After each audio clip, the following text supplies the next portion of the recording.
नमस्कार, मी अक्षरा पाटील. पुस्तक वाचन या यूट्यूब चॅनलमध्ये आपणा सर्वांचं खूप मनापासून स्वागत.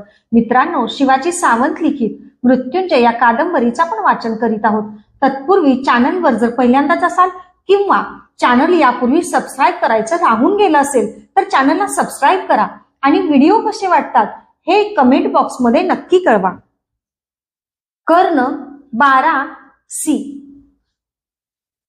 दुःशासनानं सरळ पांचालीच्या अंशुकाच्या निरीला हात घातला. खवळलेल्या नागिनीसारखं परतून तिनं त्याच्या भक्कम हाताचा कडकडून चावा घेतला. कळवळत त्यानं दोन्ही हात झिडकारले. आकाशातून वीज सुटते तशी ती त्याच्या हातातून कडाडत सुटली. सभागृहात गरगर फिरू लागली, तडतडू लागली, छातीवर हात पिटून किंचाळू लागली. पेटलेल्या पलित्यासारखी दिसणारी ती श्यामला मंडल घेऊ लागली. झंझावातासारखा दुःशासन त्या पलित्या पाठोपाठ सतत गरगर धावू लागला. पलित्याची ज्योत भडकली. धावून धावून थकलेली पांचाली शेवटी पितामहांच्या आसनासमोरच्या पायदंडीवर वादळातल्या असह्य कर्दळीसारखी उभ्यानच उन्मळून धाडकन कोसळली. गवाक्षाचं कवाड घोंगावणाऱ्या वादळी वाऱ्याबरोबर भिंतीवर थडाथड आपटतं तसं आपलं मस्तक पायदंडीच्या पाषाणावर अखंडपणे थडथड आदळू लागलं. तिच्या मस्तकावरचं सौभाग्य लेण्याचं कुंकुम पुसटलं गेलं. त्यातच मस्तकातून उठलेल्या रक्ताच्या चिळकांडीतील थेंब मिसळले. स्नानाच्या वेळी तिच्या विपुल केसात साचलेले जलबिंदू तिच्या समोरच्या पाषाणावरील प्रत्येक आघातांबरोबर वर उठून पायदंडीवरील रक्तात मिसळले. असह्यपणे मी डोळे मिटून घेतले. पण डोळे मिटल्यानं सत्य का कधी मिटत असतात? माझ्या मिटल्या जाग्या डोळ्यांपुढं सुद्धा 2 रक्तबिंदू आणि 2 अश्रुबिंदू उभे राहिले. क्षणभर ते थरथरले आणि दुसऱ्याच क्षणी त्यातून रक्ताचा आणि अश्रूंचा ओघ स्त्रवू लागला. कणाकणांनी फुगणाऱ्या त्या ओघांच्या 2 प्रचंड महानद्या तयार झाल्या. गंगेपेक्षा कितीतरी विशाल, यमुनेपेक्षा कितीतरी विस्तीर्ण.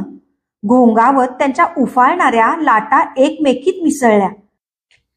रक्ताच्या आणि अश्रूंच्या लाटा मिसळलेल्या, उफाळलेल्या, घोंगावणाऱ्या त्या भयान मिश्रणाच्या भेसूर ओघातून अनेक योद्ध्यांची शिरकमलं तृणपात्यांसारखी वाहत जाताना पाहून माझं मन विषण्ण झालं.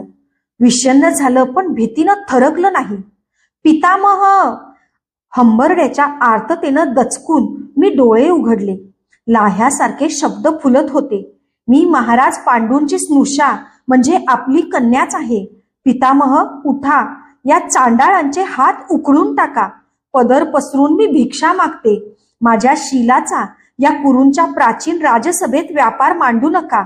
उठा, कुरूंच्या कुलाची स्त्रियांच्या लज्जा रक्षणाची परंपरा या मधांध नीचाला खडगानं दाखवून द्या. पण पितामह भीष्मांचं मस्तक देठ मोडलेल्या कमळासारखं खालीच होतं.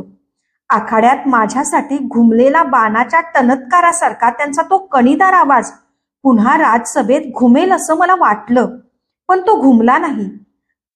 पितामह भीष्म, कुरुकुलाचा ईर्षादंड, ऋषीवर्य वशिष्ठांचा वेदांचा शिष्य, बृहस्पती आणि शुक्राचार्य यांच्याकडून शास्त्राध्ययन झालेला विक्रमी क्षत्रिय, च्यवन, भार्गव आणि मार्कंडेय यांच्याकडून धर्माचं सखोल ज्ञान घेतलेला धर्मज्ञ, शंतनू महाराजांचा साक्षात गंगापुत्र, काशीराज आणि उग्रायुध यांना धूळ चारणारा वीर, ज्यांच्यापासून धनुर्वेद शिकला त्या जमदग्नी परशुरामांचा धनुयुद्धात सरळ सरळ पराभव करून सतशिष्य गुरूंपेक्षा काकणभर श्रेष्ठच असतो हे सिद्ध करणारा विख्यात धनुर्धारी, आजन्म ब्रह्मचर्य पाळलेला तेजाचा धगधगीत निधी.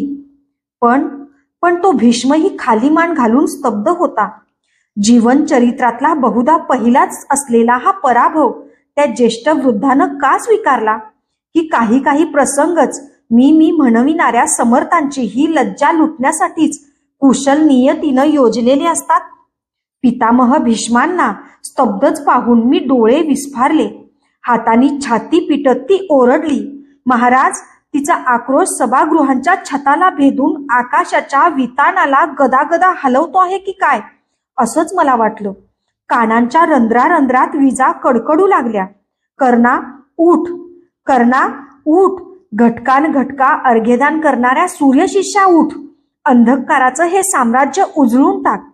अरे सूड आणि प्रतिशोध या हलक्या मनाच्या क्षुद्र कल्पना आहेत. कोंदटलेल्या भावनांची रटरटणारी दलदल असते ती. दलदलीत सापडलेल्या हत्तीसारखा तूही आज तसाच स्वस्त बसणार आहेस की काय? डोळ्यांच्या मुखांनी तेजाचा रस घटकान घटका रोज प्राशन करणाऱ्या सूर्यभक्ता, आजचा क्षण, प्रत्येक क्षण तुझ्या आणि सर्वांच्या भवितव्याच्या दृष्टीनं सुवर्ण मोलाचा आहे. उठ, तुझ्या एकाच शब्दानं सभागृहाचं स्वरूप तू म्हणशील तसं पालटणार आहे. महाराज, आपल्या अविचारी अत्याचारी पुत्राला आवरा. राजमाता, माझी लज्जा राखा. मी दासी म्हणून मी कुरूंची राजसभा दररोज झाडायला तयार आहे. आपली राजवस्त्र धुवायला तयार आहे. केशभूषा करायला तयार आहे. आपले हात महाराजांसमोर पायदंडीवर आदळून महाराज महाराणी म्हणून ती टाहो फोडू लागली. तिच्या हातातील सुवर्ण कंकण आघातामुळे चेपून गेली. पण राजदंड उचलला गेला नाही. बहिरी ससाण्यासारखी झेप घालून दुःशासनानं तिच्या मुक्त केसांच्या बटा मुठीत पकडल्या. गोंगावत कोसळणाऱ्या प्रपातासारखा खदखदून हसत तो म्हणाला, ए दासी, कुणाला चांडाळ आणि नीच म्हणतेस? मला? हातातल्या केसांना त्यानं एक तीव्र झटका दिला. वेलीला झटका बसतात तिच्यावरचं फूल लढलढतं तशी तिची कोमल मान लढलढली. तिच्या मानेचा झटका सणक होऊन सरळ माझ्या पाठीत कुठंतरी खोल उमटला. तुझ्या या शंडपतीना चांडाळ म्हण. दुःशासन खदखदून हसतच होता. तो सर्व प्रकार पाहताना माझ्या सर्वांगावर शिसारीचा घृणामय रोमांच उमटला. पण तो क्षणभरच.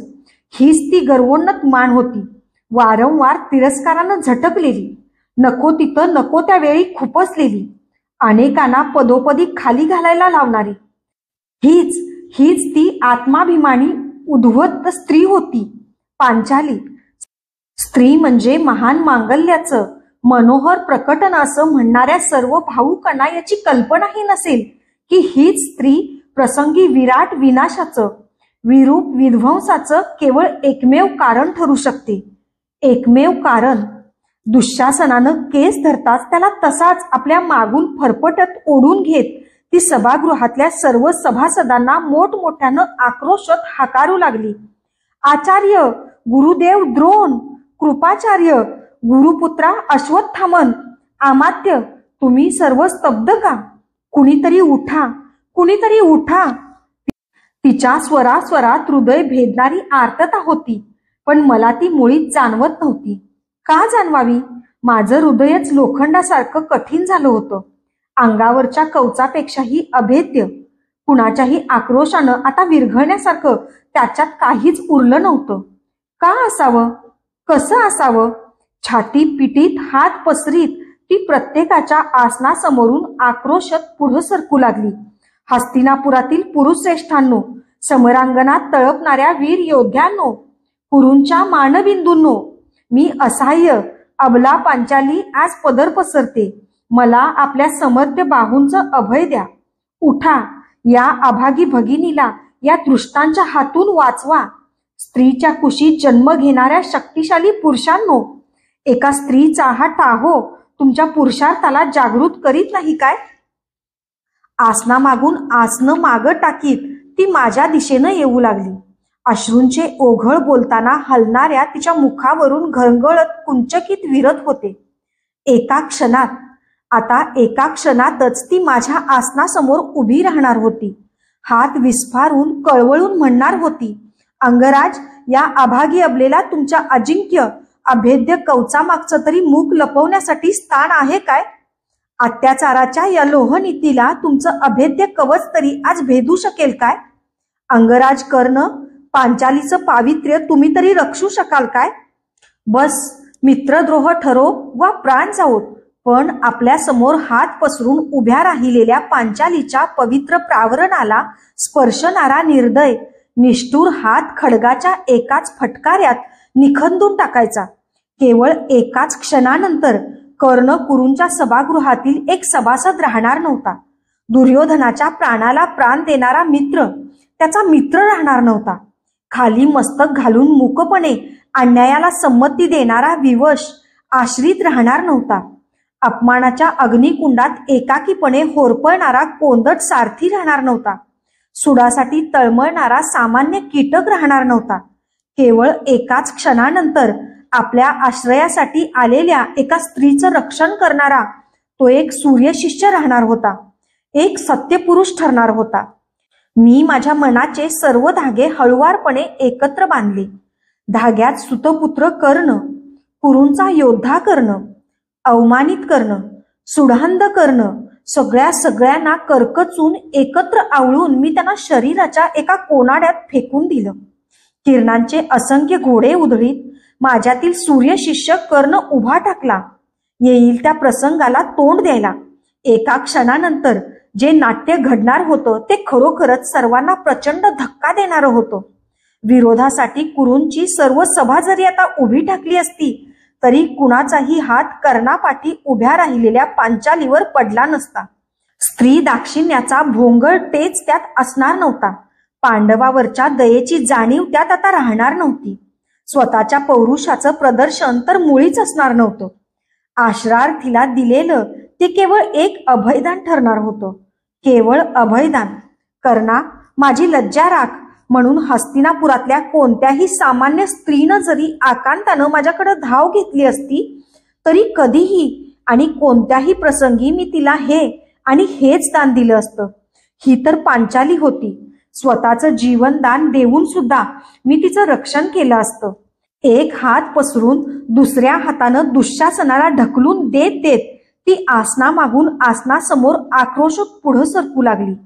प्रलयाच्या महानदीत एखादा देवदार वृक्ष फरफटत ओढला जावा तसा दुःशासन तिच्या विपुल केसांच्या पोटरीपर्यंतच्या दीर्घ बटांबरोबर फरफटत ओढला जात होता.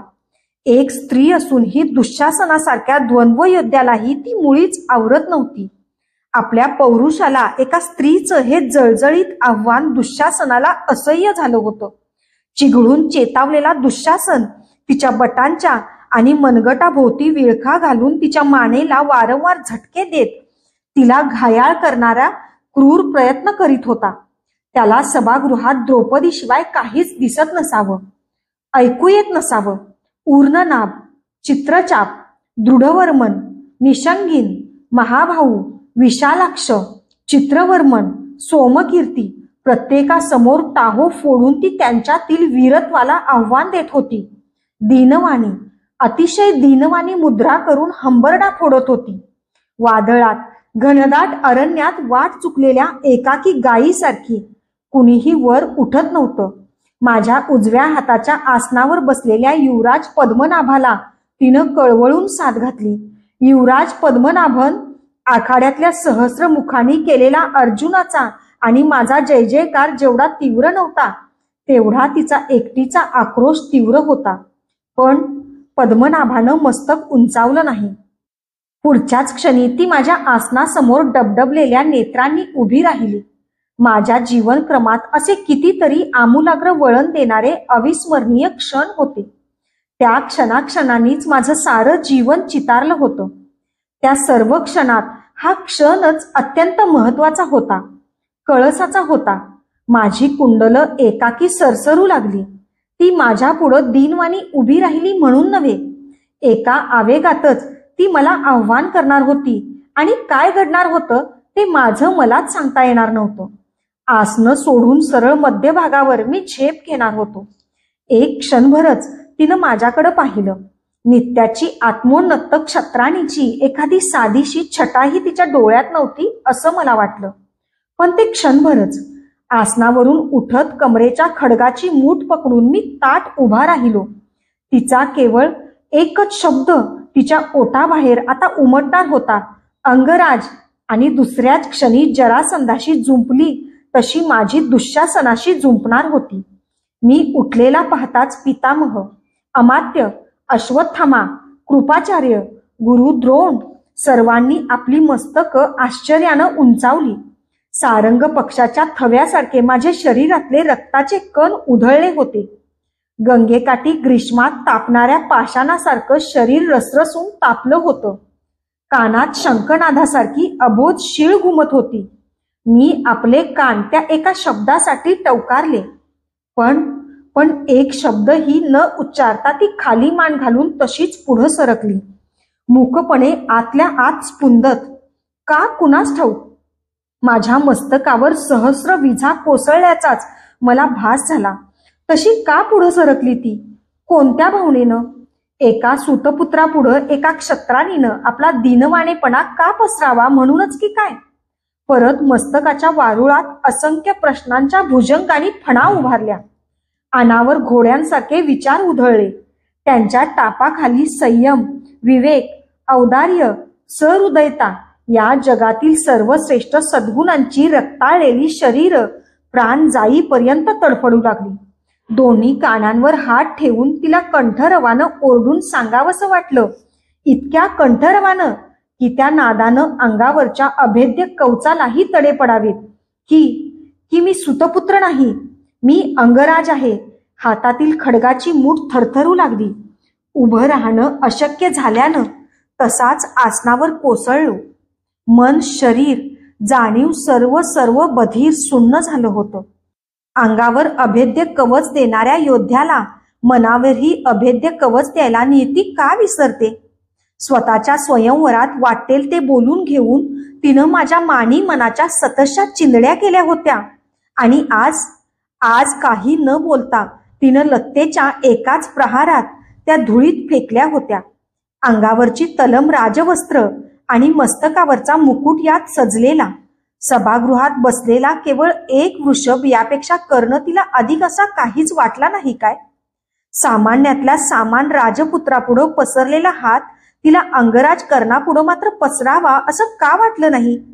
की तिला हेच सुचवायचं होतं काय की प्रतिकामा आणि कर्ण यात कसलाच भेद नाही?